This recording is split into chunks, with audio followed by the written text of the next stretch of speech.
Hello বন্ধুরা, সবাই কেমন আছেন? আশা করি ভালো আছি। আজকে নতুন একটি ভিডিও নিয়ে আপনাদের মাঝে এসেছি। তো এই ভিডিওটি মূলত আপনারা থাম্বনেল দেখে বুঝে গেছেন কিরকম। তো দেরি না করে ভিডিওতে যাওয়া যাক। প্রথমত আমরা এই ভিডিওটি করছি ডুয়াল অ্যাপস নিয়ে। তো এখানে দেখুন ফেসবুক আমার দুইটা এবং মেসেঞ্জারও দুইটা। এই মতো আপনারা কিভাবে এই অ্যাপসগুলো দুইটা এবং একাধিক করতে পারবেন সেই বিষয়ে আলাপ করব। তো ভিডিওটি সম্পূর্ণ দেখুন না টেনে। তো প্রথমত এই অ্যাপসগুলো দুইটি করার জন্য প্রথমে আপনারা নিজ সেটিংয়ে যাবেন। ফোনের সেটিংয়ে আসে এখানে সার্চ করবেন অ্যাপ স্ট্রিং বা মাল্টি অ্যাপস। তো আমি সার্চ করছি না, একটু নিচে স্ক্রল ডাউন করে দেখছি স্পেশাল ফাংশন কোথায়। এই যে স্পেশাল ফাংশনে আমার এই ইয়েটা আছে।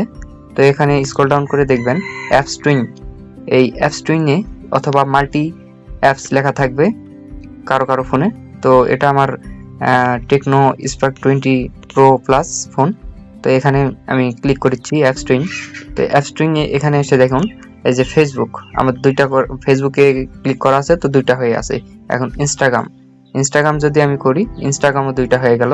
দেখেন আপনাদের ভিডিও সহকারে দেখাচ্ছি। এখানে দেখেন এই যে একটা ইনস্টাগ্রাম, এই যে একটা ইনস্টাগ্রাম। তো এই মতো করে আপনারা সবগুলো করতে পারবেন। আরো এই যে নিচে লেখা আছে ট্রাই মোর অ্যাপস। তো এগুলো এভাবে করা যায়।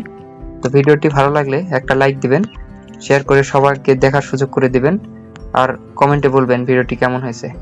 ধন্যবাদ সবাইকে।